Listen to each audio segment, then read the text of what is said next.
స్తుతి ఆరాధన ద్వారా మీరు మహిమ పొందుకున్నందుకు స్తోత్రాలు. శ్రేష్టమైన సమయంలో నీ వాక్యం కొరకు ఎదురు చూస్తూ ఉన్నాం ప్రభా. దుప్పు నీటి వాగుల కొరకు ఆశపడినట్లుగా దేవా నీ కొరకు నా ప్రాణం ఆశపడుచు ఉన్నది ప్రభా. అయ్యా నాతో మీరు మాట్లాడి నా ఆశను తీర్చండి ప్రభా. ఎంతో ఆశతో వచ్చాను ప్రభా. నా ప్రాణాత్మ దేహములను సరిచేసి నన్ను పంపించి మీరు మహిమ పొందుకోమని యేసు నామములో అడుగుచున్నాము తండ్రి, ఆమెన్ ఆమెన్. అందరూ కూర్చుందాం. సర్వాధికారియు నిరంతర స్తోత్రార్హుడైన యేసుక్రీస్తు నామంలో దూరాన సమీపాన్ని వాక్యం వింటున్న మీ అందరికీ నా హృదయపూర్వకమైన వందనాలు తెలియజేస్తూ ఉన్నాను. దేవుడు మిమ్మల్ని దీవించునుగాక. దేవుని మహాకృపను బట్టి 14వ తారీఖున జరిగిన యానివర్సరీ డే నిజంగా దేవుడు ఆశ్చర్యకరంగా జరిగించాడు. మీరందరూ కూడా కష్టపడి పనిచేశారు. ఈ విషయంలో దేవుడు మీకు నూరంతర ప్రతిఫలం ఇచ్చునుగాక. ప్రత్యేకించి యవనస్తులు ఎంతో కష్టపడి నిజంగా సేవ చేశారు. మీలో చాలామంది మీ ధనాన్ని, మీ బలాన్ని, మీ సమయాన్ని ఖర్చు పెట్టారు. దీనికి ప్రతిఫలంగా దేవుడు మీకు గొప్ప కార్యాలు మీ జీవితంలో చేయునుగాక. దేవుని సన్నిధిలో గ్లాసుడు చల్లిచ్చినా కానీ లేదా గిన్నెడు చల్లెలు ఇచ్చినా కానీ ఆయన మర్చిపోయే దేవుడు కాదు. కనుక మీరు ఎంత చేశారు, దేవుడు మిమ్మల్ని ఇంకా బహుగా దీవించి ఆశీర్వదించునుగాక. మన ప్రకటన గ్రంథంలో ఒక్కొక్క సంఘాన్ని ధ్యానించుతూ వస్తున్నాం.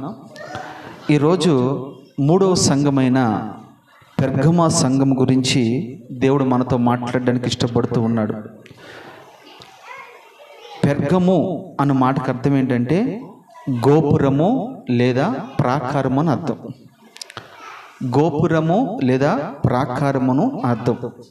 గోపురం అన్న మాట మనము ఆది కాండంలో చూస్తాము. ఎక్కడ చూస్తాం చెప్పండి? ఆది కాండంలో. ఏ గోపురం అది?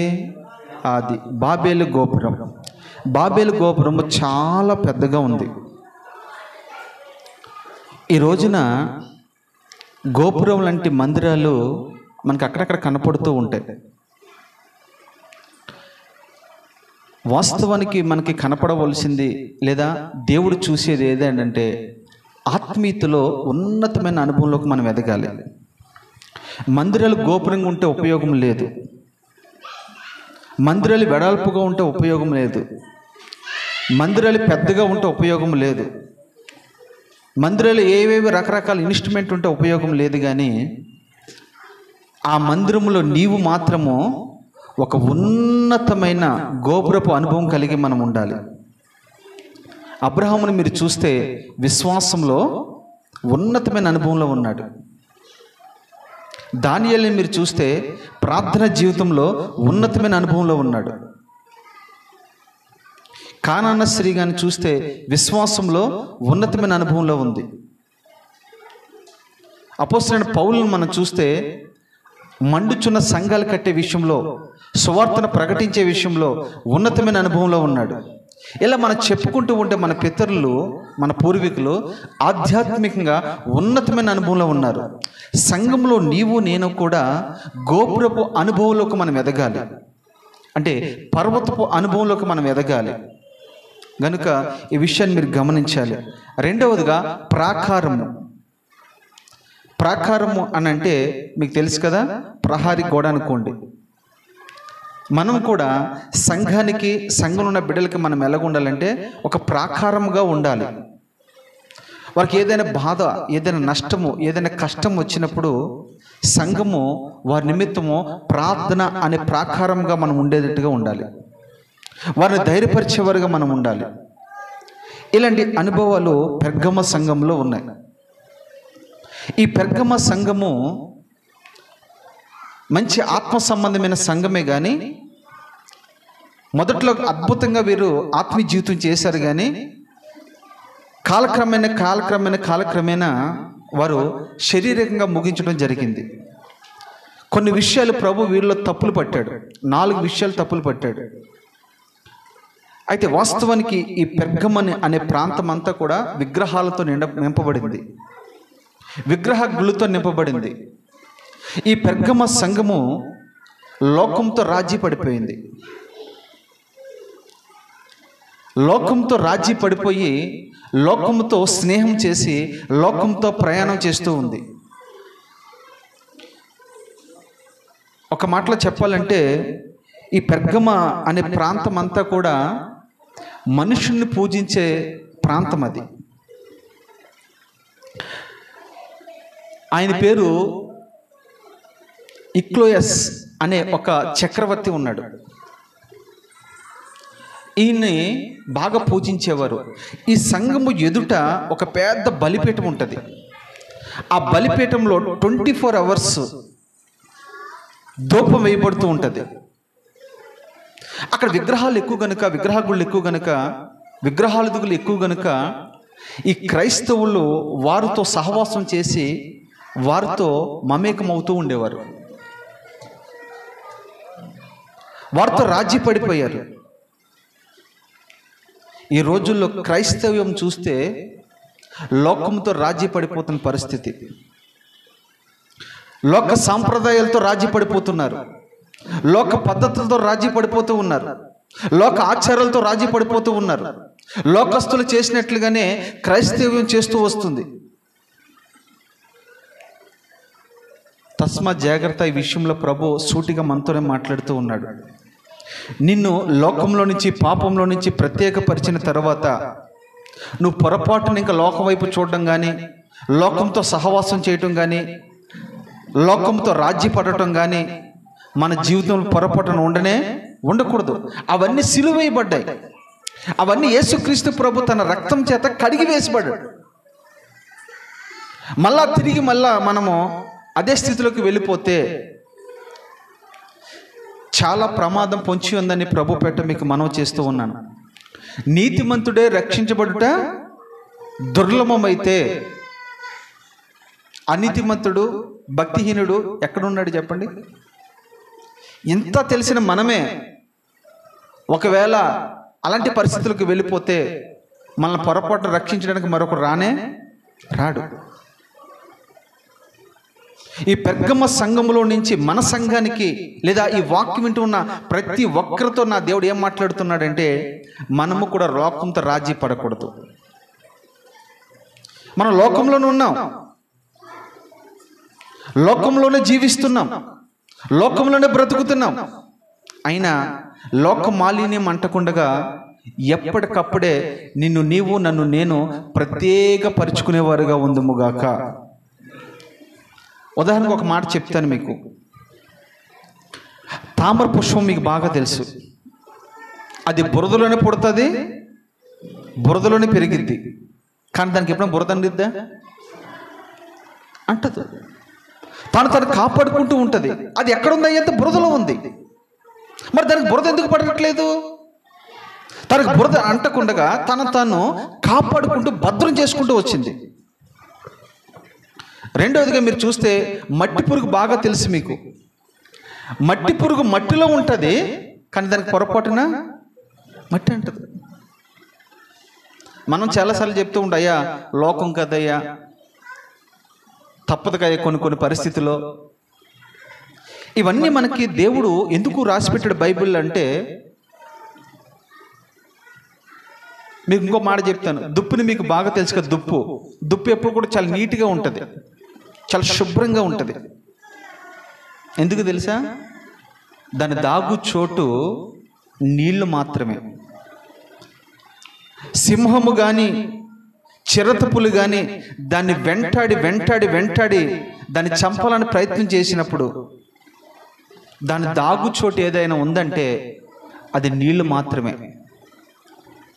ఎక్కడైతే నీటి మడుగులు కనపడతాయో అందులోకి వెళ్ళి అది మునిగిపోయి జస్ట్ కాస్త ఊపిరి పీల్చుకోవడానికి ఆ కాస్త మూతి పైకి ఎడుతుందంట. అదైనా చాలా తక్కువ నీటి మట్టం ఇంతవరకు ఉంటుంది. అప్పుడు దాని వాసన అనేది బయటికి రాదు. సింహము దాన్ని వేటాడడానికి ప్రాముఖ్యమైన విషయం ఏంటంటే దుప్పు ఎక్కడున్నా కనిపెట్టేస్తుందంట. ఎందుకంటే దాని వాసన పసికెట్టి, అందుకని అది నీటిలో దాగి ఉంటుంది. నీ దాగి చోటు, నా దాగి చోటు కూడా ఏదైనా ఉందంటే దేవుని మందిరం ఒకటే. దేవుని వాక్యం ఒకటే. యేసుక్రీస్తు ప్రభుల వారిని మనం చూస్తే ఆయన ఈ లోకంలో మనకలేగానే పుట్టాడు, మనకలేనే పెరిగాడు, మనకలేగానే జీవించాడు. కానీ యేసుక్రీస్తు ప్రభువులో పాపం ఉందా? అపవిత్రత ఉందా? ఆయన చూపులో కానీ, ఆయన మాటలో కానీ, ఆయన నడవడికలో కానీ, ఆయన ప్రవక్తనలో కానీ ఎక్కడైనా పాపం ఉందా? చాలామంది విమర్శకులు ఆయనలో పాపము వెతుకుతూ ఉన్నారు, కానీ ఆయనలో పాపము ఈ నేటి వరకు ఎవరు కనిపెట్టలేకపోయారు. ప్రభుల వారు అంటారు, నాలో పాపముందని మీలో ఎవరైనా స్థాపించగలరా లేదా నిరూపించగలరా అని ప్రభు సవాల్ విసిరాడు. అలాంటి దేవుని కలిగి ఉన్న మనము, అలాంటి దేవుని ఆరాధించిన మనం ఎందుకు రాజీ పడాలి?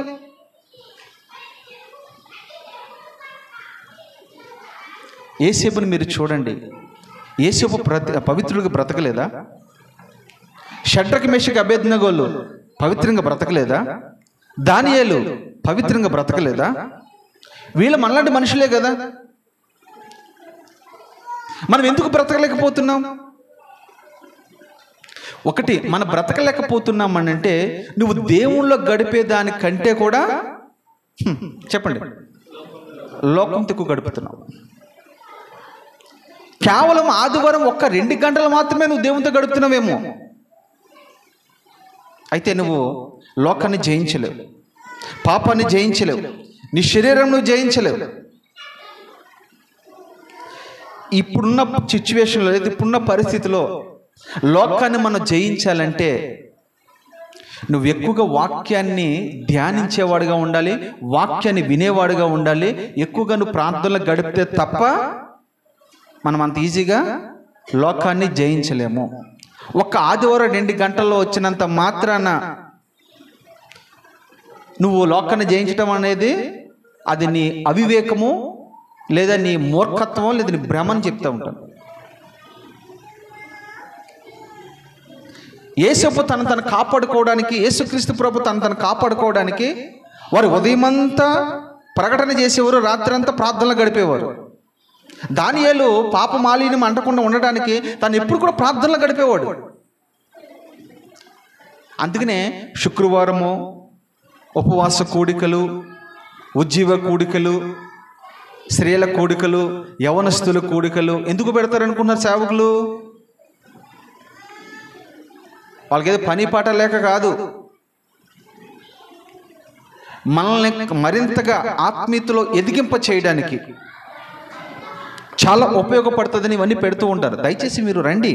శుక్రవారం కూడా ఇక్కడ సేవకురాలు చక్కటి వర్తమానాలు ఇస్తూ ఉన్నారు. అప్పుడప్పుడు నేను కూడా మాట్లాడుతూ ఉన్నాను.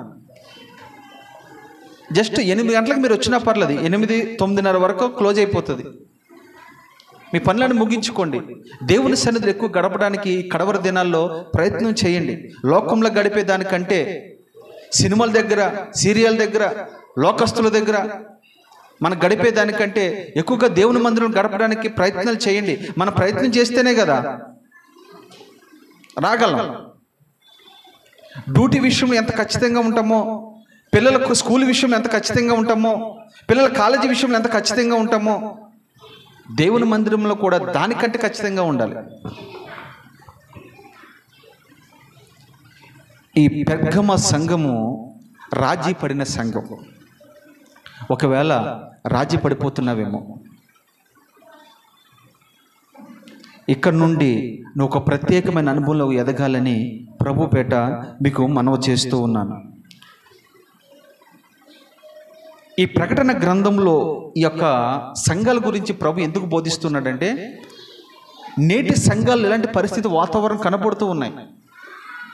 వాటిల్ని మనకి ఎందుకు తెలియపరుస్తున్నాడు సేవకుడు అంటే మనం సరి చేసుకోవడానికి.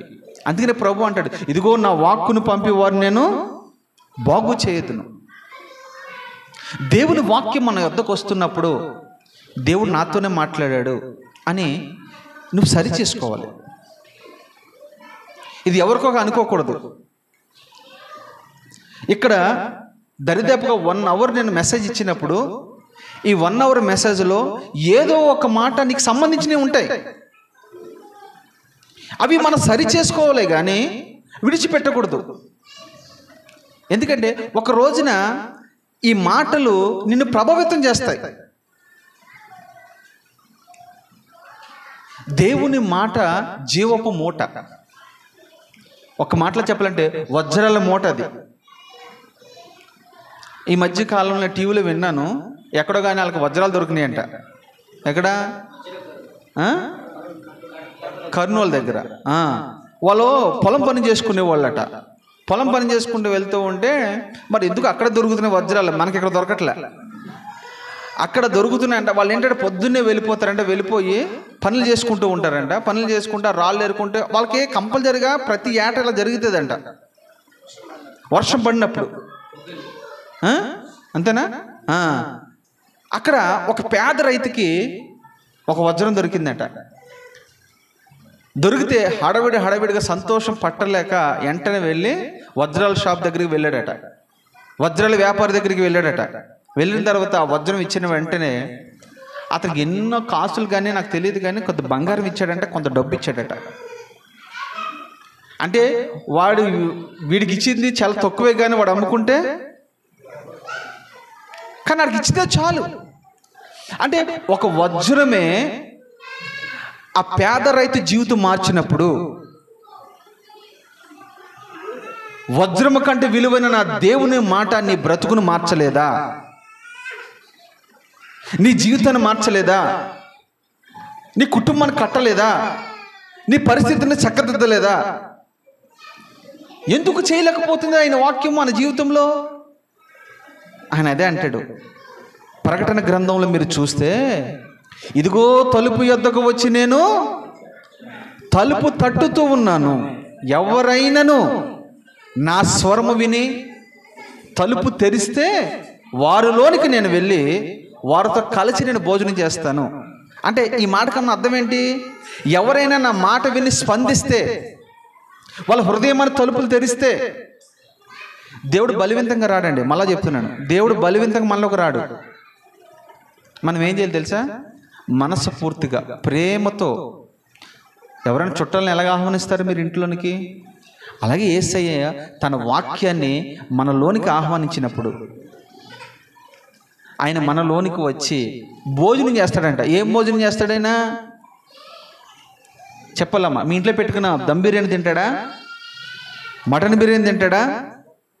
చికెన్ బిర్యానీ తింటాడా? చెప్పండి, ఏం తింటాడైనా? ఆయన ఏం తింటాడో తెలుసా? మీలో ఉన్న ప్రతి పాపాన్ని ఆయన తినివేస్తాడు. మీరు అవకాశం ఇస్తే మీలో ఏ దరిద్రత ఉందో, ఏ పాపం ఉందో అదంతా ఆయన తినివేసి ఆయనలో ఉన్న పరిశుద్ధత అంతటా నీకు ఇస్తాడు, పరిశుద్ధత నింపుతాడు. గనుక ఆయనకి తలుపు తీసేవారుగా మనం ముందుముగాక.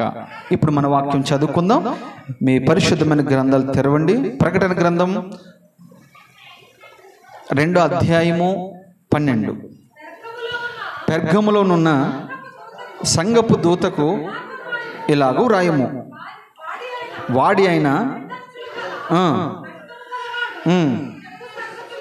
చాలు. ఇది ఎక్కడంట? పెర్గమ సంఘానికి అపోస్తలుడైన పౌలు ద్వారా దేవుడు వర్తమానాన్ని తెలియపరుస్తూ ఉన్నాడు. ఏమంటున్నాడు చెప్పండి ఇక్కడ? పెర్గములో ఉన్న సంఘపు దూతకు ఇలాగూ రాయము. ఎలాగ రాయమన్నాడు అంటే, అక్కడున్న పరిస్థితులు కానీ ఆ సంఘ పరిస్థితులు కానీ ఈ రీతిగా ఉన్నాయి, దానికి నువ్వు తెలియపరచాలి. ఎవరు తెలియపరచాలి? ఇది సేవకుడు తెలియపరచాలి. ఎవరికి తెలియపరచాలి? సంఘానికి తెలియపరచాలి. ఎవరి ద్వారా? దేవుని ద్వారా. మళ్ళా చెప్తున్నాను మీకు, దేవుడు దైవజనుడికి చెప్తే దైవజనుడు సంఘానికి చెప్తాడు. అదే ప్రేమ లేఖ, అదే బైబిల్. ఆ ప్రేమ లేఖలో ఏమంటున్నాడంటే, అయ్యా ఇదిగో అక్కడున్న ఎఫెసీ సంఘానికి రాసావు, స్ఫుర్ణ సంఘానికి రాసావు, ఈ సంఘానికి కూడా రాయి. ఆ సంఘాల పరిస్థితి ఏంటో నేను నీకు వివరించి చెప్పాను, వాటిని పంపించావు. ఈ సంఘానికి కూడా నేను చెప్పింది చెప్పినట్లుగా నువ్వు రాసి పంపి. పంపించిన తర్వాత ఆ సంఘము ఉత్తరాన్ని నువ్వు చదివి వాళ్ళకి వినిపించు. వినిపించిన తర్వాత వాళ్ళు సరి చేసుకుంటారు, తప్పులు దిద్దుకుంటారు. లేదంటే కఠినమైన శిక్ష, కఠినమైన ఉగ్రత వారి మీదకి రాబోతూ ఉంది. అంటే దేవుడు హెచ్చరిస్తూ ఉన్నాడు, ఇక్కడ గద్దిస్తూ ఉన్నాడు, ఇక్కడ సరి చేయడానికి ఆయన ప్రయత్నాలు చేస్తూ ఉన్నాడు. ఎందుకంటే ఆయన త్వరగా రాబోతూ ఉన్నాడు కదా. సంఘము పెండ్లి కుమార్తెగా సిద్ధపడాలంటే ఆయన మాట మనం వినాల్సిందే. అదే ఎఫెసీయులకు రాసిన పత్రికలు 5వ అధ్యాయంలో ఒక మాట ఉంటుంది. ఏంటంటే మీ వాక్యమని ఉదక స్నానము చేత మిమ్మల్ని మేము పవిత్రపరుస్తూ ఉన్నది.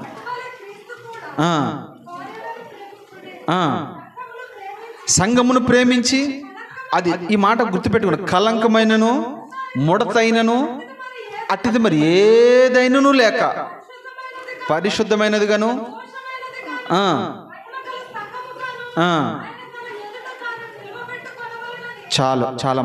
చాలా వాక్యముతో ఉదకిస్తున్నాను. ఇక్కడ ఈ ఉత్తరాలు ఎందుకు రాస్తున్నాడు మీరు గమనించారా? ఈ ఉత్తరాలు ఎందుకు రాస్తున్నాడంటే అక్కడ ఆ సంఘానికి మచ్చైనను ముడతైనను డాగైనను లేనిదిగా ఉండాలి. దాని నిమిత్తం నువ్వేం చేయాలంటే వాక్యమని ఉదక స్నానము చేత పవిత్రురాలని కన్యకగా చేసి ఆ సంఘాన్ని ప్రభు ఎదుట నిలబెట్టాలని అపోస్తలుడైన పౌలు యొక్క ప్రయత్నం. ఇది సంఘంలో ప్రతి సేవకుడు చేయవలసిన పని. అంతేగాని అద్భుతాలు చేసే సంఘం ఇది, కార్యాలు చేసే సంఘం ఇది, ఇక్కడికి వస్తే మీ బ్రతుకులు మార్చబడతాయి, ఇక్కడికి వస్తే మీ స్థితిగతులు మార్చబడతాయి, ఇక్కడికి వస్తే మీ అప్పులు తీరిపోతాయి. నేను అంటాను, ఎవరు అప్పులు తీరవు. ఇది మీరు రాసి పెట్టుకోండి. మీరు అప్పులు చేస్తే ఆయన ఎందుకు తీరుస్తాడు చెప్పండి?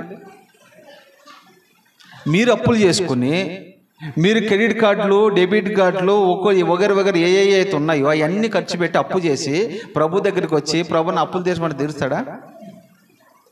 మీరు ఆలోచన చేసి తీరుస్తాడా? మళ్ళీ ఇంకొకటి అంటాడు, మీరు ఇక్కడికి వస్తే మీ ఇల్లు కడతాడు దేవుడు అంటాడు. మన ఇంటి ఎందుకు కడతాడు ఆయన? ఏ ఇంటిని కడతాకు వచ్చాడైనా? చెప్పనం, ఏ ఇంటిని కడతాకు వచ్చాడైనా? అది నీ హృదయం అని ఇంటిని కట్టమని అడుగు, కడతాడు. నీ బ్రతుకును బాగు చేయమని అడుగు, బాగు చేస్తాడు. నీకు స్వస్థత కావాలని అడుగు, దేవుడు స్వస్థత ఇస్తాడు.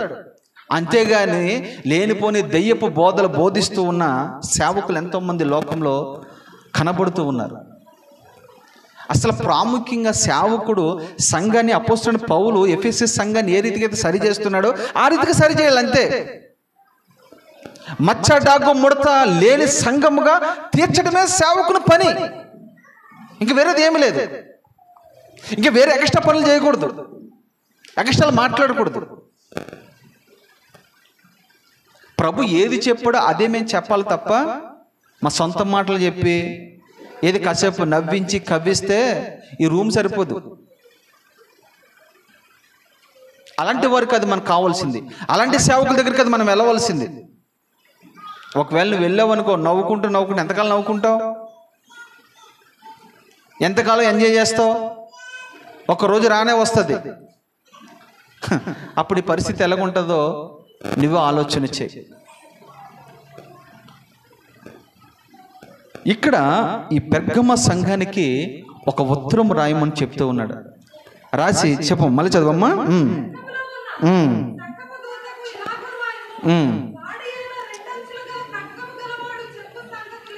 ఎవరు చెప్తున్నారండి ఈ మాటలు? వాడి అయినా రెండంచుల ఖడ్గము గలవాడు చెప్పు సంగతులు. అంటే వాడి అయిన రెండంచుల ఖడ్గం అంటే ఎవరు? వాక్యమే, యేసుక్రీస్తు ప్రభే. నేనే చెప్తున్నాను ఈ మాటలు, ఎవరో కాదు చెప్పేది, ఇది నేనే చెప్తున్నాను. అంటే యజమానుడు చెప్తున్నాడు, సంఘ యజమానుడు చెప్తూ ఉన్నాడు, సంఘాన్ని వివాహమడి భర్త చెప్తూ ఉన్నాడు. తస్మా జాగ్రత్త, ఇదిగో వాడి అయిన రెండంచుల ఖడ్గం గలవాడు చెప్తున్న సంగతులు ఏమనగా, అంటే వాడి అయిన రెండంచుల ఖడ్గం అంటే ఏంటంటే వాక్యము. ఈ వాక్యము ఖడ్గంతో పోల్చాడు.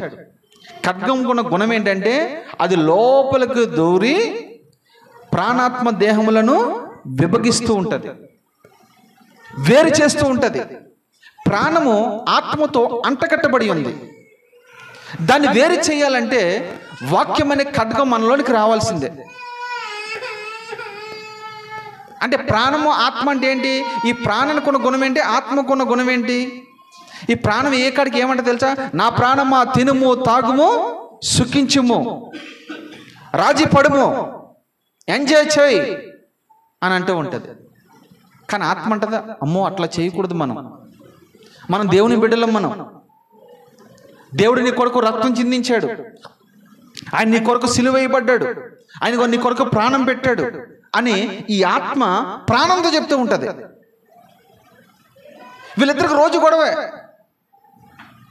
అదే అంటాడు, ఆత్మకు శరీరము ఆత్మకును విరోధము. వాళ్ళిద్దరికి రోజు గొడవే. మీకు తెలుసో తెలీదో, మనలో ఇద్దరు ఉంటారు, వాళ్ళు రోజు గొడవ. వాళ్ళకి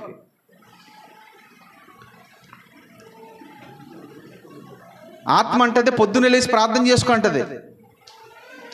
ప్రాణం అంటది వద్దు కాసేపు పడుకో. శరీరం ఆత్మ అంటది అయ్యా ఈరోజు ఆదివారం కదా, పెందలుగాడే లేవు, త్వర పనులు చేసుకో, నువ్వు నీ భార్య నీ బిడ్డలు కలిపి సంఘానికి వెళ్ళండి, చక్కగా పాటలు పాడి దేవుని మహిమపరచండి అంటే ఈ ప్రాణం అంటది ఇప్పుడు ఎందుకులే, లాస్ట్లో వెళ్దాము, మెల్లిగా వెళ్దాం అని ఇది అంటది.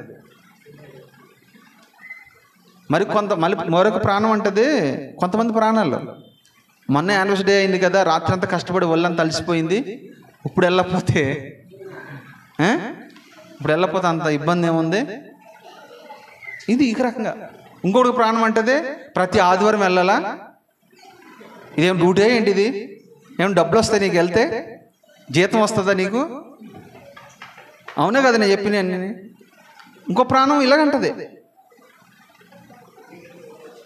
డ్యూటీకి వెళ్ళి ఓటీకి వెళ్తే డబ్బులు బాగా వస్తాయి, రోజు ఆదివారం ఏం వెళ్తావు, నువ్వేనా పెద్ద భక్తి పొడులేగాను. ఈరోజు తర్వాత ఇంకో ప్రాణం అంటది ఈరోజు చుట్టాలు వస్తున్నారు, వాళ్ళతో కచ్చేపు గడుపు, రోజు ఆత్మలు వస్తారేంటి వాళ్ళు మన ఇంటికి. ఈరోజు నీళ్ళు వస్తాయి, ప్రాణమా నీళ్ళు పట్టుకో, చర్చి ఇయ్యాలి కదా, రేపు వెళ్దిగా, నష్టమే వచ్చింది. ఇంకోటి ప్రాణం అంటది నువ్వు వెళ్ళి చేపలు తెచ్చుకుని వండుకో, మటన్ తెచ్చుకుని వండుకో, చికెన్ తెచ్చుకుని వండుకో, తిన్న తర్వాతనే వండుకున్న తర్వాతనే ఏ లేట్ అయినా ఇబ్బంది లేదు. ఆయన నిన్ను ఏమంటాడు చెప్పు, ఒకవేళ ఏమైనా అన్నాడు అనుకో, ఈ చర్చి కాకపోతే ఇంకో చర్చి, నీకు ఇబ్బంది ఈ ప్రాణం ఎంతసేపు పుల్లలు పెట్టేదే. కానీ ఆత్మ అలా ఉండదండి. ఆత్మ అంటది ఆత్మీయంగా ఉండేవాళ్ళంట ఆత్మానుసారంగా,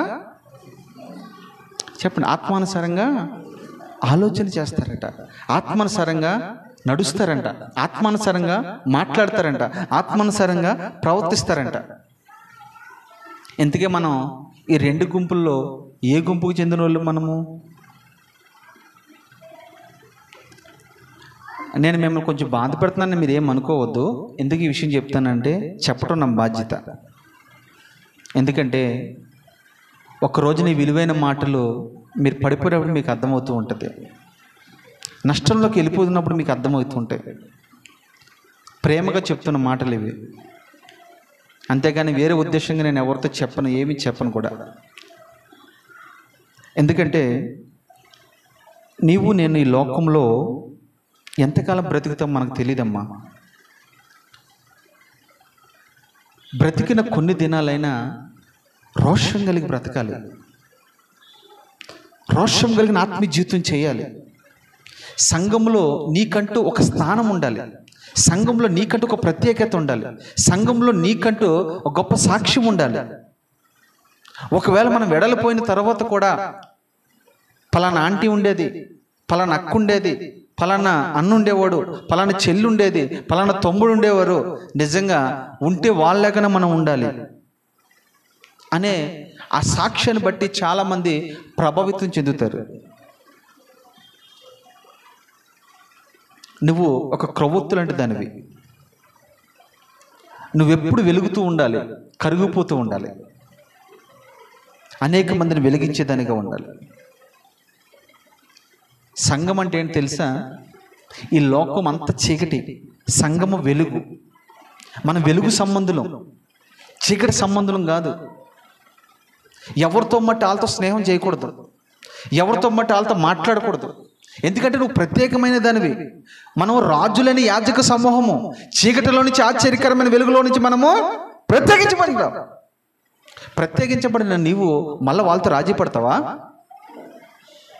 పొరపాటున రాజీ పడకూడదు. ఈ లోక స్నేహము దేవునితో వైరమని మీరు ఎరగరా?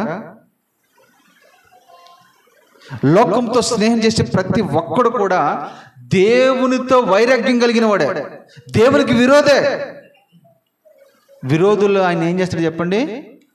ఖండిస్తాడు, గద్దిస్తాడు. జాగ్రత్త. వాడి అయిన రెండంచులు కలిగిన ఖడ్గము గలవాడు చెప్తున్న సంగతులు ఏమనగా,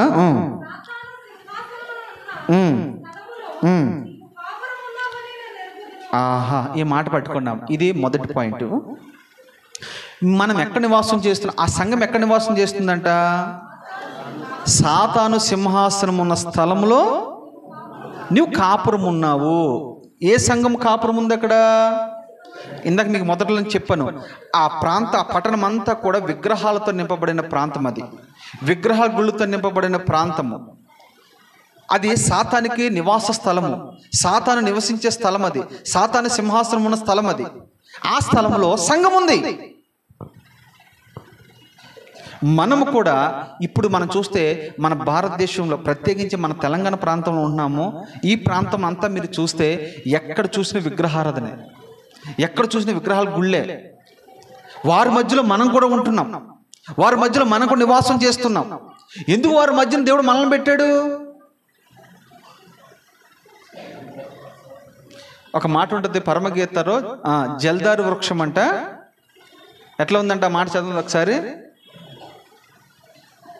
జల్దారు వృక్షము ఆ ముండ్ల చెట్ల మధ్యలో ఉందట. అట్లా నా ప్రాణప్రియుడు నాకు కనబడుచున్నాడని ఉంటుంది. సరే, ఆ మాట వదిలేసేయండి, మామూలుగా మీకు అర్థం కావడానికి చెప్పాను అన్నమాట. ఓకేనా?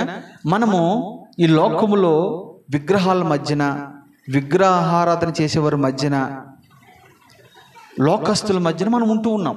పెర్గమ సంఘం ఎలాగుందో మనము కూడా అలాంటి పరిస్థితిలో ఉన్నాం. అయితే ఈ విషయాలు మనకి ఎందుకు బోధిస్తూ ఉన్నాడంటే, వారితో ఉండటం కాదు, రాజీ పడటం కాదంట, ఏకంగా కాపురం చేయడం అంటే అర్థం ఏంటి? సంసారం, అంటే సంసారం చేస్తున్నారు, లేదా జీవనమును కొనసాగిస్తూ ఉన్నారు. అంతే కదా కాపురం అంటే. ఒక భార్య ఒక భర్తతో వివాహం అయిన తర్వాత ఏం చేస్తుంది? అమ్మ మీకు పెళ్ళిళ్ళు అవ్వలేదా? కాపురం చేస్తుంది. అది అప్పుడు రాక మనము విడిగా ఉంటాం, ఏకాంగులుగా ఉంటాం. ఎప్పుడైతే మనకు వివాహం అయిందో, వివాహం అయిన తర్వాత మన భర్తతో 7 అడుగులు వేస్తామా లేదా? చెప్పండి, 7 అడుగులా 10 అడుగులా? 7ఏనా? చూసారా? లోకం మాటలంటే మీరు ఎలాగా చెప్తారంటే అలా చెప్తారు. 7 అడుగులు వేస్తారు. రైట్, 7 అడుగులు అంటే సంపూర్ణత గుర్తు, మంచిదే. 7 అడుగులు వేస్తాం మనం.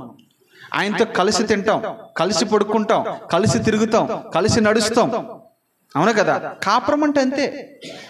అయితే ఈ పెర్గమ సంఘము కూడా లోకస్తులతో రాజీపడి, లోకస్తులతో కలిసి, లోకస్తులతో నడుస్తూ, లోకస్తులతో కాపురం చేస్తుందట.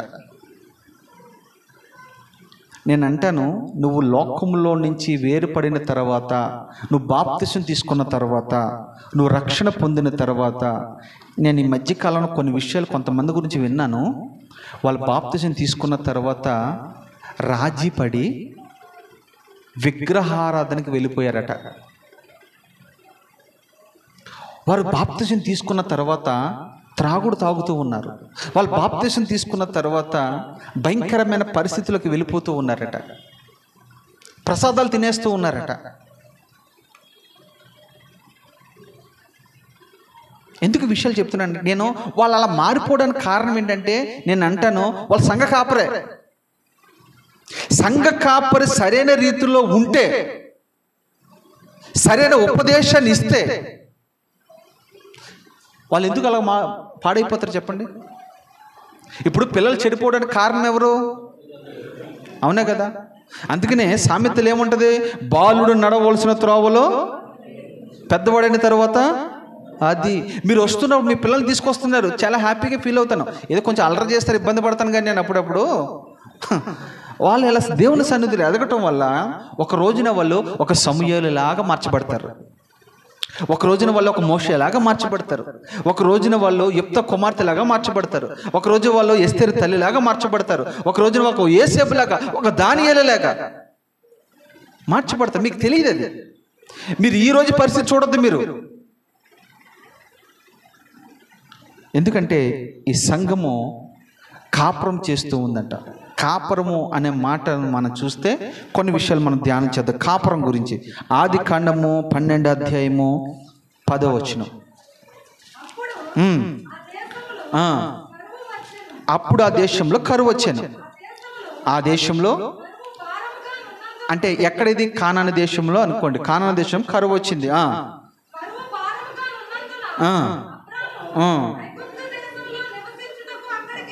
అది ఎక్కడికి వెళ్ళాడంటే ఈయన అక్కడ నివాసం అన్నా కాపురం అన్నా ఒకటే. ఎక్కడికి వెళ్ళాడు ఈయన? ఐగుప్తుకి వెళ్ళొచ్చా చెప్పండి? ఐగుప్తుకి వెళ్ళొచ్చా? ఐగుప్తు హేయమైనది. ఐగుప్తు అంటే విగ్రహారాధన. ఐగుప్తులో దేవుడు అంటే ఎవరో తెలియదు. జీవం గల దేవుడు వాళ్ళు ఆరాధించరు. వాళ్ళ దేవుళ్ళు వేరే, వాళ్ళ దేవతలు వేరే, వాళ్ళ సాంప్రదాయాలు వేరే, వాళ్ళ పద్ధతులు వేరే. అక్కడ ఒక గుడి కూడా కనబడదు, మన చర్చ్ కూడా కనబడదు. అలాంటి పరిస్థితిలోకి పిలుపునందుకున్నాడు, బాగానే వచ్చాడు. కానీ అబ్రహాము విశ్వాసం బాగానే ఉంది, కానీ బలిపీటలు కట్టే అనుభవం ఉంది, కానీ కొన్ని మిస్టేక్స్ కూడా ఈ అబ్రహాంలో ఉన్నాయి. అబ్రహాం గురించి మీకు కొన్ని విషయాలు చెప్తాను. అబ్రహాము పిలుపుకి లోబడినంత బాగానే ఉంది, కానీ నమ్మకం విషయంలో ప్రారంభంలో అంత లేదు. ఈయనకేమో 75, ఆమెకేమో 10 సంవత్సరాల కిందకి వేసుకోండి. వీళ్ళిద్దరికి 25 సంవత్సరాలు పరీక్షించిన తర్వాత 100 సంవత్సరాలు కరెక్ట్గా దేవుడు దర్శనం ఇచ్చి అంటాడు. దేవుడు డైరెక్ట్గా వచ్చి అంటాడు, దర్శనం కూడా కాదు. అబ్రహామా, నేను నీకు ఒక కుమారుని ఇవ్వబోతున్నానంటే నిజంగా అబ్రహాం నవ్వాడండి. అబ్రహాం కూడా నవ్వాడు. మీకు తెలియదు, మన షారా ఒకటి అనుకుంటున్నాం. అబ్రహాము నవ్వాడు. 2వ అధ్యాయం 17లోనేమో అబ్రహాము నవ్వాడు, 16లోనేమో షారా నవ్వునట్టుంది. నవ్వరు. అందుకనే ప్రభు అంటాడు, అబ్రహామా, నా సన్నిధిలో నీవు నిందారహితుడవై ఉండుము. అంటే నిందారహితుడు అంటే నిందలేనివాడుగా ఉండాల. పిచ్చి పిచ్చి నాటకాలు చేయమాక, పిచ్చి పిచ్చి వ్యవహారం చేయమాక. ఇది దేవుని సన్నిధి, ఇది పరిశుద్ధమైన సన్నిధి. అందుకనే నువ్వు దేవుని మందిరానికి వెళ్ళినప్పుడు నీ ప్రవక్తను అంతటిని కూడా, అంతటనే కొంతటినా, అంతటిని సరి చేసుకోవాలి, కొంతటిని కాదు. ఇక్కడ దేవుని మందిరానికి మనం వెళ్ళినప్పుడు చాలా జాగ్రత్తగా ఉండాలి. ఈ అబ్రహాము కరువు రాగానే వాస్తవానికి అక్కడ బలిపెట్టలు కట్టే అనుభవం ఉంది కాబట్టి, ప్రార్థన చేసే అనుభవం ఉంది కాబట్టి ప్రార్థన చేయాలి. చేస్తుంటే దేవుడు మన్నాను కురిపిస్తాడా లేదా? ఏలియాకి ఏమి ఇచ్చాడు? ఇజ్రాయేల్ ఐగుప్తు నుంచి విడిపించినప్పుడు దేంతో పోషించాడు? కానీ మరి ఈయన విశ్వాసం ఉంది కానీ ప్రార్థన లేదు కదా. ప్రార్థన చేశాడు, విశ్వాసం ఉంది, ప్రార్థన ఉంది. కానీ ఈ అబ్రహాంలో లేనిది ఏంటంటే విశ్వాసంతో కూడిన ప్రార్థన లేదు. అది ఇంపార్టెంట్. మనలో చాలామందికి ప్రార్థన జీవితం ఉంటుంది, విశ్వాసం అంతంత మాత్రమే ఉంటుంది, కొద్ది గొప్ప ఉండొచ్చు, కాదన్నట్ల. కానీ మన అందరికి ఉండవలసింది ఏంటంటే విశ్వాసంతో కూడిన ప్రార్థన ఉండాలి. అంటే విశ్వాసంతో కూడిన ప్రార్థన అంటే ఏంటి? నువ్వు ఏదైనా ఒక అంశం గురించి ప్రార్థన చేశారనుకమ్మా, అది నువ్వు నమ్మాలి, విశ్వసించాలి. అది దేవుడు నాకు ఇచ్చాడని నువ్వు చెప్పండి, నమ్మాలి. అదే విశ్వాసము, నమ్మకం అంటే అదే. అంతేగాని మనం ప్రార్థన చేసేసి వెళ్ళిపోయామనుకో, దేవుడు నీ ప్రార్థన కూడా పరీక్షిస్తాడు. అంటే ఈమె ప్రార్థన చేసి వెళ్ళిపోయింది కదా, దీన్ని నమ్ముతుందా లేదా? అదే మార్త మరియలతో ప్రభు అంటాడు, లాజరు చనిపోయాడు, అప్పటికి 4 రోజులు అవుతుంది. ఏమంటాడు? వీళ్ళు ఏడుస్తా అంటారు, అయ్యా నువ్వు ఇక్కడ ఉండుంటే లాజరు చనిపోయేవాడు కాదయ్యా అని అంటే, అప్పుడు ప్రభు అంటాడు, ఇప్పుడైతే ఏమైంది, మీరు నమ్మకం మాత్రమే ఉంచండి, దేవుని మహిమను ఇప్పుడే మీరు చూస్తారు. యేసయ్యకి నువ్వు ఎప్పుడో చనిపోయినా పర్లేదు, సంవత్సరాల క్రితం చనిపోయినా ఇబ్బంది లేదు, నమ్మకం ఉంచితే చాలు. ఎన్నో సంవత్సరాల కింద చనిపోయిన ఒక ప్రాంతం ఉంది. ఆ ప్రాంతం అంతా కూడా ఎండిన ఎముకలు, ఇక్కడ ఒక ఎముక, అక్కడ ఒక ఎముక, ఇక్కడ మట్లు కలిసిపోయినాయి, చల్లా చెదిరైపోయినాయి. కొన్ని వందల సంవత్సరాల క్రితం ఉన్న ఎముకలు అయ్యి. యెహెజ్కేలు ప్రవక్తను పిలిచి అంటాడు, యెహెజ్కేల్ అది ఆ ఎండిన ఎముకల లోయలోకి నువ్వు వెళ్ళయ్యా, వెళ్ళు. అక్కడికి వెళ్ళి ఆయన అంటాడు, అయ్యా వీళ్ళే మనుషులు కాదుగా వీళ్ళు చెప్పడానికి, ఈ ఎండిపోయిన ఎముకలు కదా, ఇక్కడ నన్ను పంపించాడేంటి అంటే ప్రారంభంలో పరిచర్య అయింది. ఎవరిది? యెహెజ్కేల్ది. నేను చెప్పినట్టు చెయ్యి. ప్రభు చెప్పినట్టు మనం చేస్తే ఏం జరిగింది తెలుసా? ఆ ఎండిన ఎముకలకి ప్రవచించమని చెప్పాడు. ఓ ఎండిన ఎముకలారా మీరు లేవడి పైకి. ఆయన అంటాడు, నరపుత్రుడా ఎండిపోయిన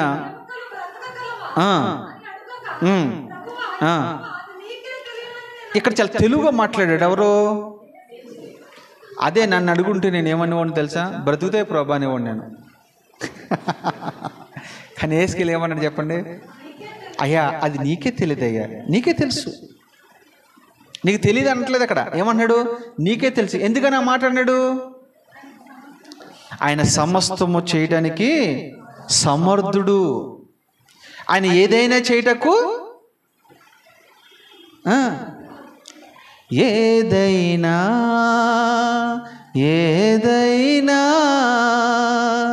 నా జీవితములో నీవే చేయగలవు, నా జీవితములో నీవే చేయగలవు, నా జీవితములో నీవే చేయగలవు, క్రొత్త జీవితము నాకిచ్చినావు, క్రొత్త మనసుతో నన్ను అది క్రొత్త జీవితము నాకిచ్చినావు, క్రొత్త మనసుతో నన్ను నడిపినావు, ఏదైనా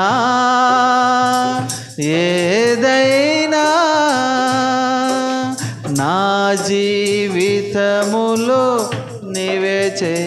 ఆమేన్. ఇక్కడ చూడండి, యెహెజ్కేలు అంటాడు, ఏదైనా నువ్వు చేటకు సమర్థుడు అయ్యా. ఆ మాట అనగానే ప్రవచించాడంతే. నేను లోతుకి వెళ్ళట్లేదు కానీ ఇక్కడ మీరు ఒక విషయం చెప్పి నేను వెనక్కి వచ్చేస్తాను. ప్రవక్త యేసయ్య మాట ఎప్పుడైతే విన్నాడో, ప్రవచించమన్నప్పుడు ప్రవచించాడో, మళ్ళా చెప్తున్నాను, ఎక్కడ ప్రవచించమంటే అక్కడే ప్రవచించాలి. ఎవరు ప్రవచించే వరం కొంతమందికి ఉంటుంది కదా, అప్పుడప్పుడు మీకు తరసపడుతూ ఉంటారు వాళ్ళు. ఈ దీంట్లో చాలా మోసాలు జరుగుతూ ఉన్నాయి. ఒకరోజు ఒక ఆమె నా దగ్గరకు వచ్చింది. ఆమె నాకు బాగా తెలుసు వాస్తవానికి. ఆ మంది, అయ్యగారు ఈరోజు దేవుడు మీ ఇంటికి నన్ను పంపించాడు, మీకు కొన్ని విషయాలు చెప్పాలంట అన్నాడు. సరే అమ్మా అని అన్నాను. చాపేయమంది, చాపేసాను. కూర్చున్నాం, నేను మోకరించాను, ఆమె మోకరించింది. కాసేపు ప్రార్థన చేసిన తర్వాత చివరి క్షణంలో గట్టి కరుస్తుంది. ఏమంటుందంటే, నా సేవకుడు అయిన మోషే నా దాసురాలి దగ్గర ఎందుకు పంపించాను తెలుసా? ఆమె నోటి నుంచి వచ్చే ప్రతి ప్రవచనం నువ్వు వినాలి, ఆమె ఏది చెప్తే అది చేయాలి, ఆమె ఏమిమ్మంటే అది ఇవ్వాలి అని అన్నాడు అని గట్టిగా అరుస్తుంది. ఆమె ఏమని తెలుసా? అయ్యా మోజెస్, బీరువాలో నుంచి 1000 రూపాయలు తీసుకొచ్చి నాకు ఇమ్మని చెప్పాడు దేవుడు. నిజంగా అందండి.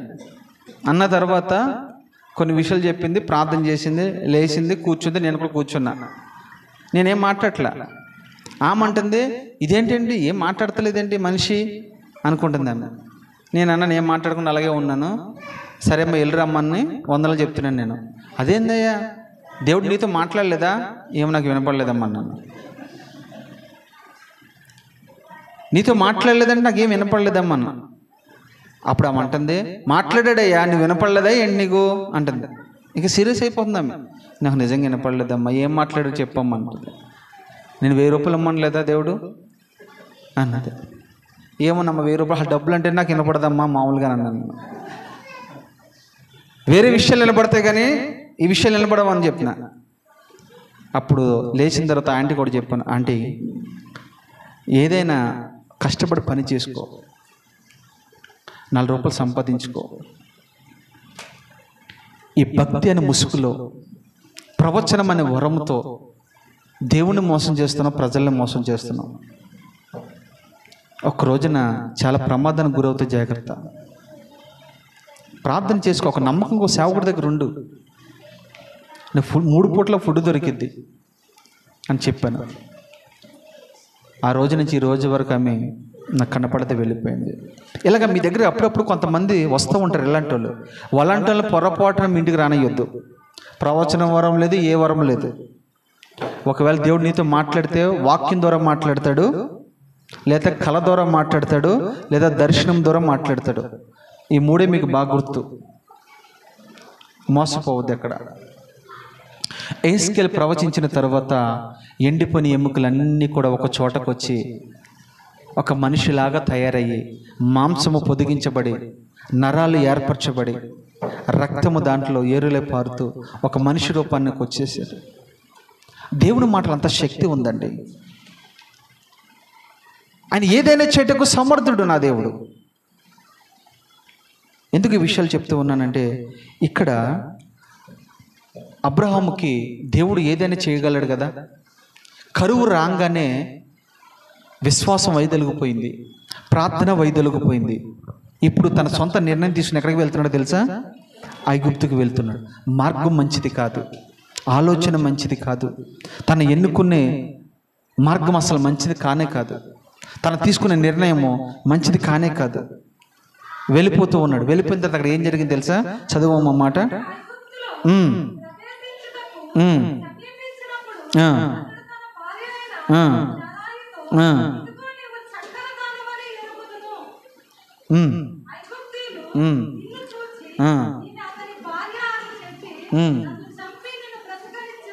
చూడమ్మా,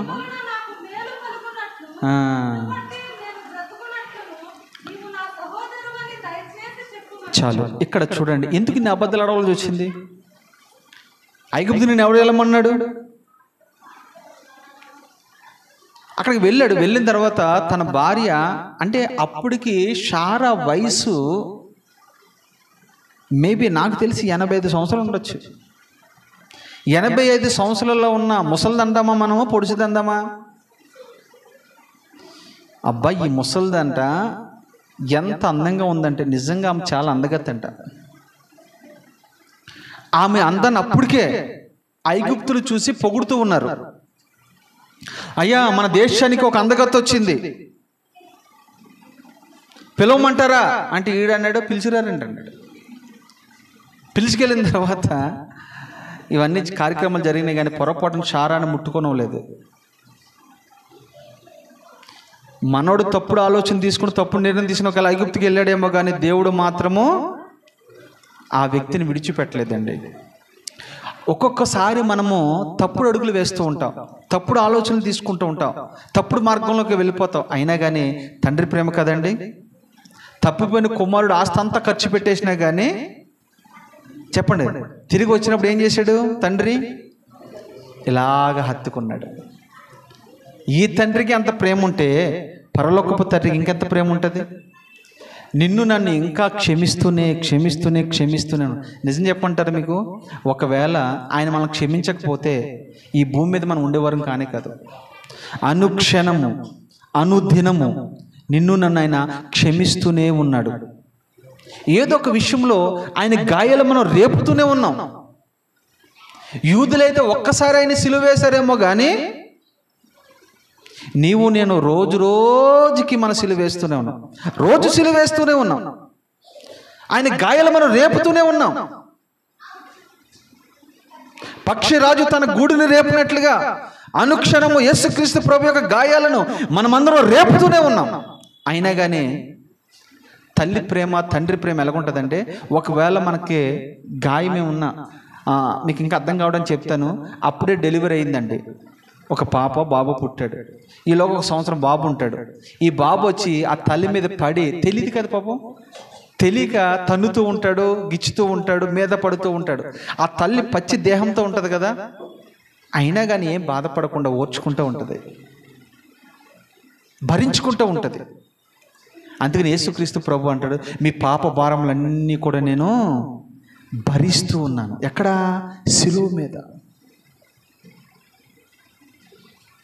మనం ఎంత మంచి దేవుని కలిగి ఉన్నాం మీరు చూడండి. ఆయన మనం అర్థం చేసుకుంటే నువ్వు ఎక్కెక్కి ఏడవక మానలేవు.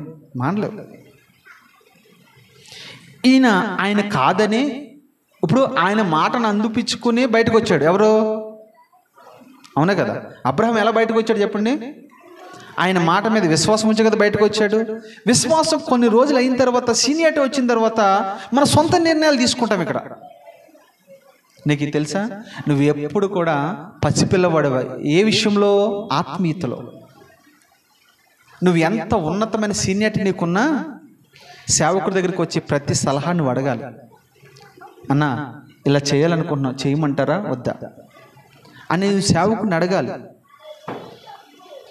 అంతేగాని నాకు అన్నీ తెలిసిపోయినాయి, నేను పాటలు బాగా పాడతాను, బాగా ప్రార్థన చేస్తాను, బాగా ఆరాధన చేస్తాను, బాగా సాక్ష్యాలు చెప్తాను, నాకు అన్నీ తెలిసిపోయినాయి అని అన్నాం అనుకో, అన్నీ తెలిసిపోయినోడే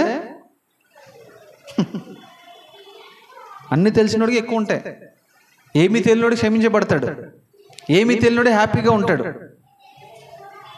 గమనించాలి ఈ విషయంలో. అబ్రహాం ఐగుప్తుకి ఎప్పుడైతే వెళ్ళిన తర్వాత తన భార్య విషయంలో భయపడుతూ ఉన్నాడు. అప్పుడు రాక అబ్రహాముకు భయం అంటే తెలియదు.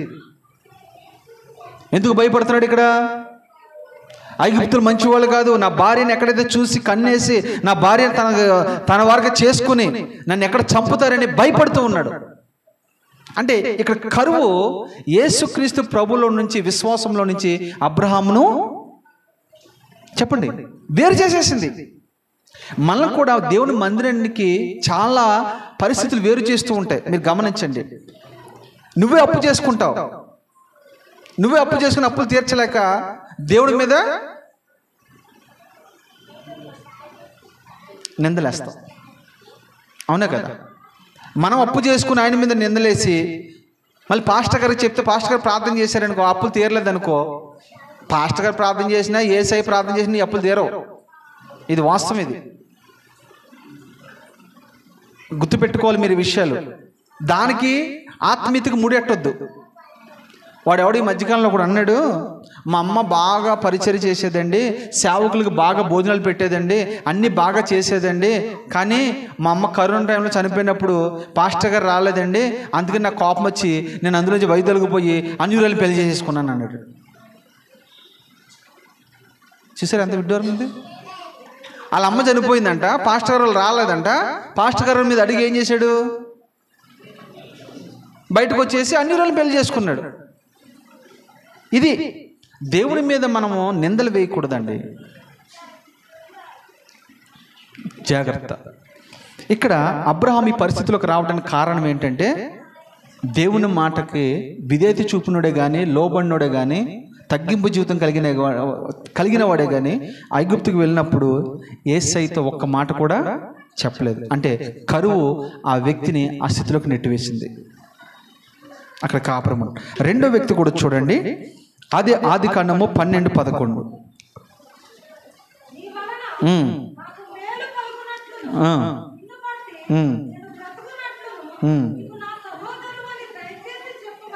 చాలు.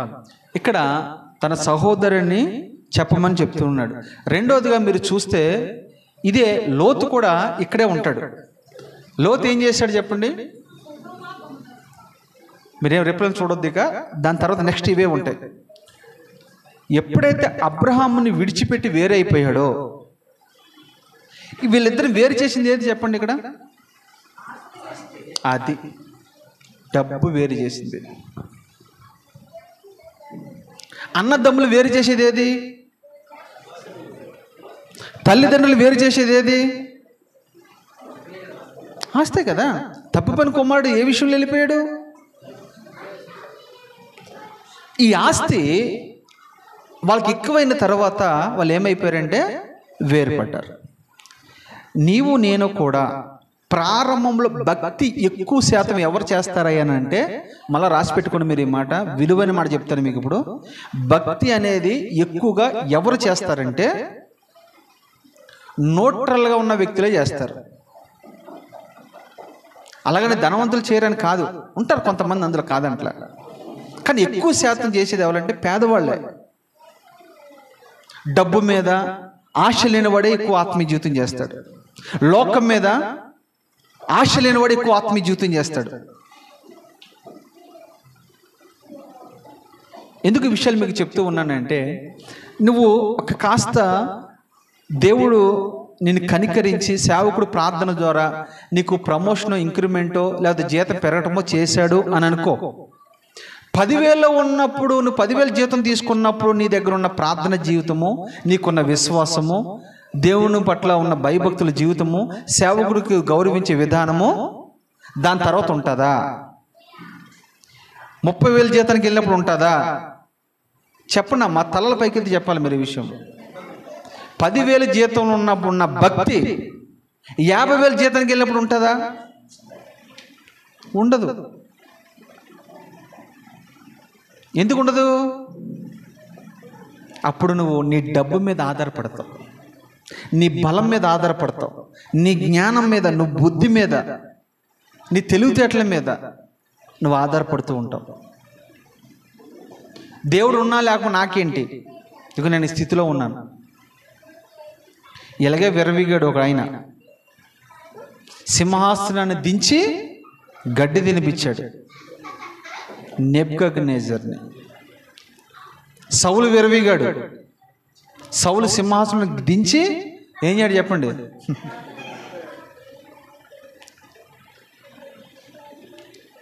ఆత్మీయ జీవితంలో నేను మళ్ళా చెప్తున్నాను, నువ్వు సంఘ కాపరి ఎదుట, సేవకు యేసుక్రీస్తు ప్రభు ఎదుట నువ్వు చాలా తగ్గించుకుని ఉండాలి. నువ్వు ఎలాంటి పొజిషన్ అయినా ఉండు. ఒకవేళ నీకు బోధించే సేవకుడు పేదవాడై ఉండొచ్చు, నీకు బోధించే సేవకుడు జ్ఞానం లేనివాడై ఉండొచ్చు, నీకు బోధించే సేవకుడు అంత విద్య లేనివాడై ఉండొచ్చు, నీకు బోధించే సేవకుడు నీకున్నంత తెలివితేటలు లేకపోవచ్చు. అయినా ఒక్క విషయంలో మనం ఆయన గౌరవించాలి. ఏ విషయంలో? అది దావీదు విషయంలో అంటాడు, సౌలును చంపాలంటే దావీదుకి వెన్నతో పెట్టిన విద్య, అవునా కదా? కానీ దావీదు ఏమంటాడు తెలుసా?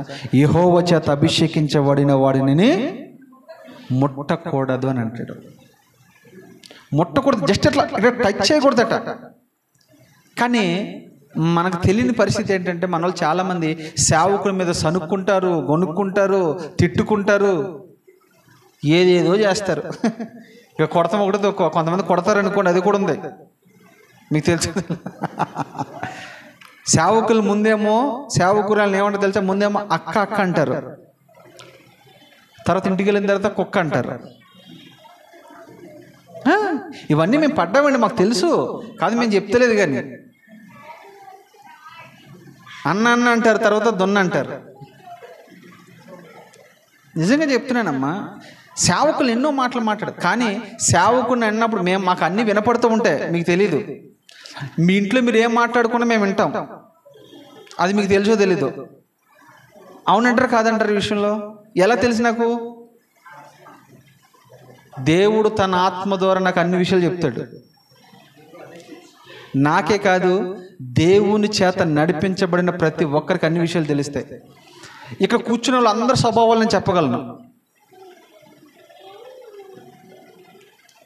మీరు అనుకుంటారు అన్నకేం తెలియదేమో అనుకుంటారు. తెలుసు, నువ్వు ఎక్కడ కూర్చుంటున్నావు తెలుసు, ఎక్కడికి వెళ్తున్నావో తెలుసు, ఎవరితో కలిసి ఉంటున్నావో తెలుసు, ఎవరితో ఏం మాట్లాడుతున్నావో తెలుసు. నాకు అన్నీ తెలుసు. ఇంకా అక్కడికే కొన్ని విషయాలు తెలియదు కానీ నిజమమ్మ, ఇది వాస్తవం చెప్తున్నాను మీకు. రైట్. ఇక్కడ అభిషేకించేవాడిని దైవజనుడిని మనం ముట్టకూడదు. గమనించవలసిన విషయం ఏంటంటే, లోతు అబ్రహాముని విడిచి, అబ్రహాముతో ఉన్నంత కాలము లోతు కానీ లోతు కుటుంబం కానీ సేఫ్ జోన్లో ఉంది, క్షేమంగా ఉంది. వీరు ఎప్పుడైతే ఆస్తి అయిందో, లోతు భార్య అందే, ఇంకెందుకు అత్తమాల అబ్రహాంతో ఏముంటాంలే, మనం వేరే వెళ్ళిపోతే స్వేచ్ఛగా బ్రతకొచ్చు, మనం ఒక తినటానికి లేదు, ఉండటానికి లేదు, ఏదైనా చెయ్యాలంటే ఆయన అడగవలసి వస్తుంది అత్తమాలను, ఇదెందుకు వచ్చింది, మనం వేరుపడిపోదామని వేరుపడిపోయారు.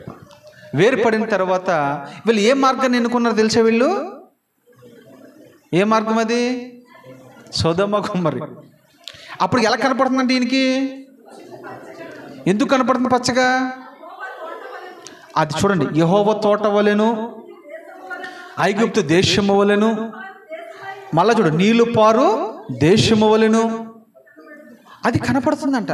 అంటే ఈయనకి డబ్బు బాగా ఉంది కదా, డబ్బు ఉన్నోడికి ఎలా కనపడుతుంది? లోకమంతా పచ్చగా కనపడుతుంది, ఎదురు చూసినా పచ్చ కనపడుతుంది అడిగి. పచ్చకాములోడికి లోకమంతా పచ్చగా కనపడుతుంది. ఈ డబ్బు అనే పచ్చదనం వాడికి ఎప్పుడైతే వచ్చేసిందో, వాడికి కానమీన అరగదు. ఇక ఎవరిని ఏం మాట్లాడతాడో తెలియదు, ఎవరితో ఎలా ఉంటాడో తెలియదు, ఏం పనులు చేస్తాడో తెలియదు, ఎక్కడికి వెళ్తాడో తెలియదు. అదంతా అయిపోయిన తర్వాత మొన్న ఎప్పుడో పిల్లలు ఎవరో స్కిట్ చూశాను నేను టీవీలో, యూట్యూబ్లో ఒక స్కిట్ చూశాను. ఆ స్కిట్ ఏంటంటే, ఒక యవ్వనస్తుడికి 3 స్నేహితులు ఉన్నారట. ఈ 3 స్నేహితులు ఏం చేస్తారంటే, ఈ యవ్వనస్తుడు కాస్త భక్తి కలిగిన వాడు, వాళ్ళ నాన్న కొద్ది భక్తిపరుడు. ఈ యవ్వనస్తులు 3 కూడా లోకస్తులు. అరే మేము ఎంత ఎంజాయ్ చేస్తామో చూడరా, ఎప్పుడు నువ్వు ఇలాగ దేవుడు దేవుడు అంటావు, చర్చి అంటావు, ఏందిరా ఇప్పుడు కాబట్టి ఎప్పుడు ఎంజాయ్ చేస్తాం మనం, ఈ వయసులో కాబట్టి ఎప్పుడు చేస్తాం మనం అని అడిగి బాగా ఎక్కబోసి వాళ్ళ నాన్న మీద ఉసుకొలిపారు. ఉసుకొలిపాడు. ఇంటికి వెళ్ళి అంటాడు, నానా ఏంటి బతుకు, నేను బతుకుతాను, కుక్క బతుకుతుంది, ఒక ఎంజాయ్ లేదు, ఒక సినిమా లేదు, ఒక ఫ్రెండ్స్తో లేదు, ఏమీ లేదు అని పెద్ద గొడవ పెట్టాడు రాత్రి ఇంట్లో. గొడవ పెడితే ఏమైందిరా నీకు, ఇప్పుడు బాగానే ఉన్నావు కదరా, ఇన్ని సంవత్సరాలు బాగానే ఉన్నావు కదా, ఏమైందంటే అదంతా మాట్లాడుకున్నా, నువ్వు నీకు నాకు మాటలు అనవసరం, నన్ను ఇంతలా కట్టేశా, నువ్వు బయట చూస్తే తెలుస్తుంది నీకు బయట ప్రపంచం ఏంటో అని ఏమన్నాడు తెలుసా?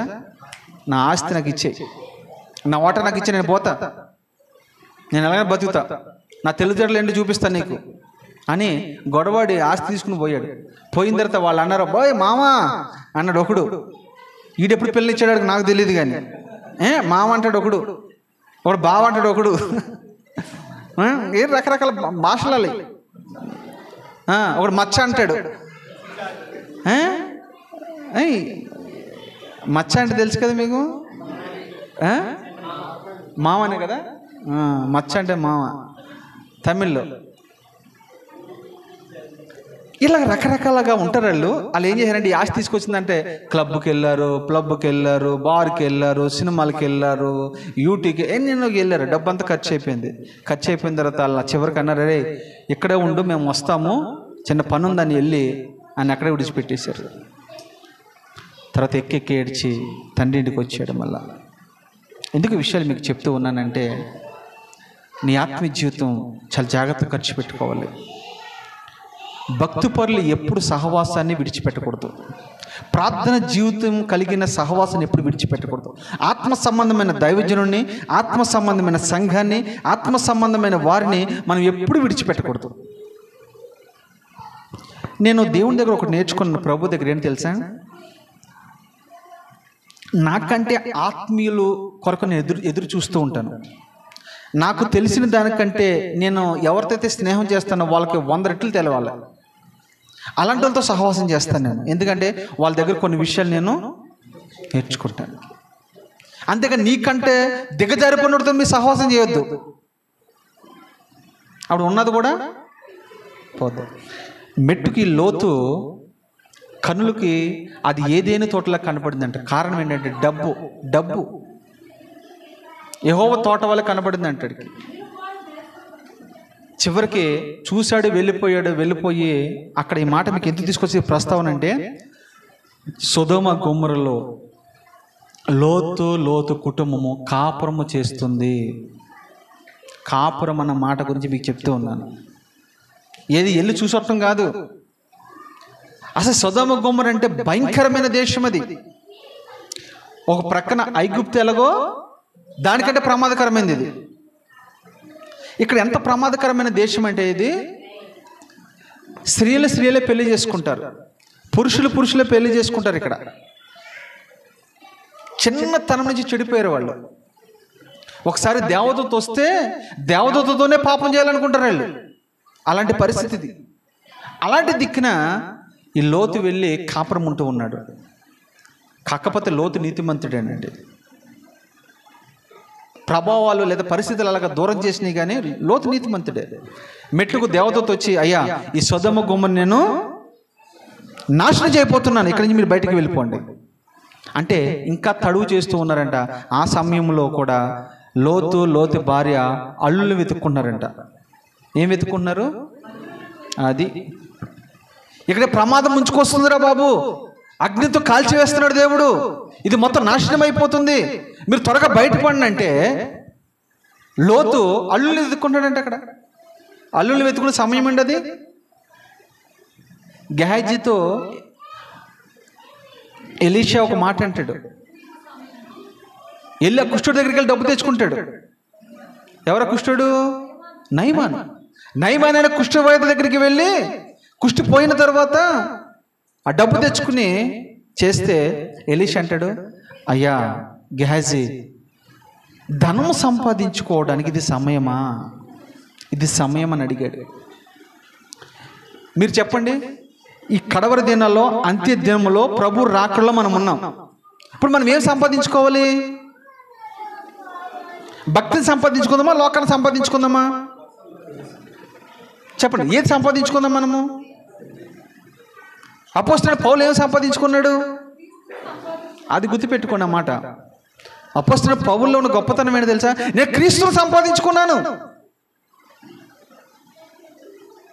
నేను అంటాను, ఈ కడవరి దినాల్లో కొద్ది దినాలే మనకున్నాయి, కొన్ని సంవత్సరాలు మనకున్నాయి కనుక ఈ కొద్ది సమయంలో, కొన్ని సంవత్సరాల్లో నువ్వు భక్తిని సంపాదించుకో, ప్రార్థన సంపాదించుకో, విశ్వాసాన్ని సంపాదించుకో, దేవుని సంపాదించుకో, రక్షణ సంపాదించుకో, నీతిని ఎన్నో ఉన్నా సంపాదించుకోవాల్సినవి. అవి సంపాదించుకుని దాచుకోవడం మానేసి క్షయమైపోయినా అక్షయమైపోయినా చెప్పండి, ధనాన్ని సంపాదించుకుంటున్నావా? నువ్వేం సంపాదించుకుంటావు? ఏం చెప్తావు ప్రభు దగ్గర? ఈ మందిరాలు ఎందుకు, ఈ సేవకులు ఎందుకు, ఎంత గొంతు చించుకుని ఎందుకు మాట్లాడుతున్నారంటే, ఒకటి మళ్ళా చెప్తాను, నువ్వు ఆత్మ సంబంధమైనవన్నీ కూడా సంపాదించుకోవాలి. సంపాదించుకుని వాటితోనే ప్రభుని ఎదుర్కోవడానికి వెళ్ళాలి మనం. ఎలా వెళ్ళాలి చెప్తాను మీకు. పెళ్లి అవుతున్న ఒక అమ్మాయిని మీరు తీసుకుంటే, పెళ్లి కుమార్తెని మీరు తీసుకుంటే, ఆమె భర్త దగ్గరికి వచ్చినప్పుడు ఒట్టి చేతులతో వస్తుందా, ఏమని తీసుకుని వస్తుందా? తీసుకురాకపోతే వాడు ఊడుకుంటాడా? ఏం చేస్తాడు చెప్పండి? మొదట్లో ఏమండవు, ఒక సంవత్సరం గడిచిన తర్వాత అంటాడు, వరకట్నము తేలేదని ఆత్మహత్య చేసుకున్న, వరకట్నము ఏ వేధింపుల చేత బండరాయితో కొట్టిన భర్త, బంగారం తేలేదని ఉరివేసేసిన భర్త, ఉంటాయి ఇలా ఇలాంటివి. ఊరుకోరు కదా. ఇక్కడ విషయం ఏంటంటే, మనము కూడా పెండ్లి భార్య భర్తను కలిసేటప్పుడు ఏ కట్నం అయితే తీసుకుని వెళ్తుందో, ఏ వస్తు వాహనాలు అయితే తీసుకెళ్తుందో, మనము కూడా పరలోకపు తండ్రిని లేదా యేసుక్రీస్తు ప్రభుని వరుణ్ణి మనం కలుసుకునేటప్పుడు ఒట్టి చేతులతో మనం వెళ్ళకూడదు. ఎలాగెళ్ళాలి మనము? ధాన్యపు పనులు ఇల్లు చేరినట్లుగా మనము కూడా పూర్ణ మనస్సుతో ఆయనను మనము చేరేవారుగా ఉండాలి. మనకిచ్చిన ఆస్తి ఏంటి తెలుసా? రక్షణ ఇచ్చాడు దేవుడు. ఇచ్చాడు లేదా? విశ్వాసం ఇచ్చాడు. ఇచ్చాడా లేదా? ప్రార్థన జీవితం ఇచ్చాడు, పరిశుద్ధత ఇచ్చాడు. ఇవన్నీ పట్టుకుని మనం కూడా ప్రభుని ఎదుర్కొందుముగాక. ఇక్కడ సొదొమ గొమొర్రాలో వారు వెళ్ళారు గనక వారు ఎంత నష్టపోయారంటే అంత నష్టపోయారు. భార్య నష్టపోయింది. ఏమైంది? ఉప్పు స్తంభం అయిపోయింది. పిల్లలు కూడా వేరే ప్రాంతానికి వెళ్ళిపోయారు. షోయర్కి వెళ్ళమంటే వాళ్ళు ఎక్కడికి వెళ్ళారు తెలుసా? పక్కనే ఉందయ్యా ఈ రోడ్, ఇది అని ప్రక్క గుహలకు వెళ్ళారు. చేయరని పని చేశారు. వారి ద్వారా 2 చెడ్డ జాతులు భూమి మీదకి వచ్చినాయి. కాపురం ఉండటం వల్ల నష్టం.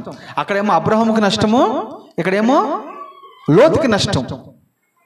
3వ వ్యక్తిని చెప్పి నేను ముగించేస్తాను. రూతు గ్రంథం 1 అధ్యాయము 1 వచనం చదవండి.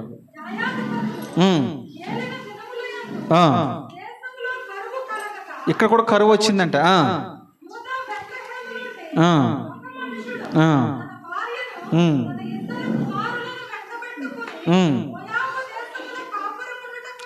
ఆమేన్. చాలమ్మా.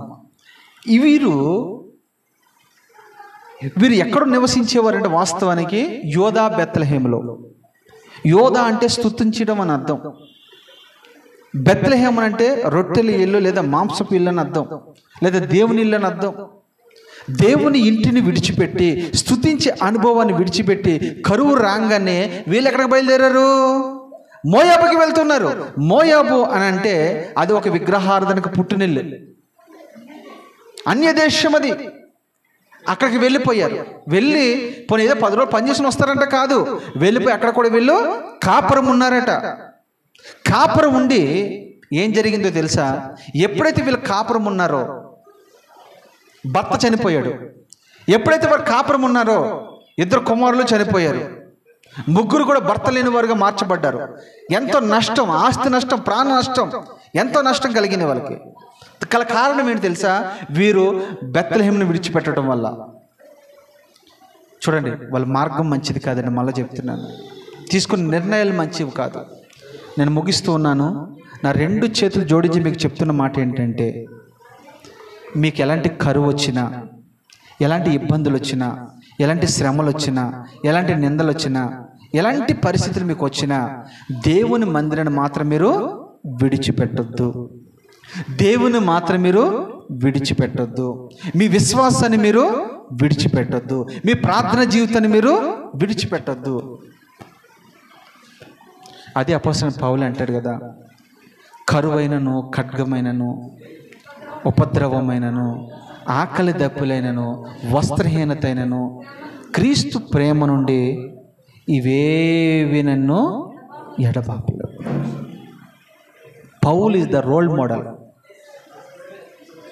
యేసు క్రీస్తు తర్వాత 2 రోల్ మోడల్ ఎవరైనా ఉన్నారంటే అపోస్తలుడైన పౌలే.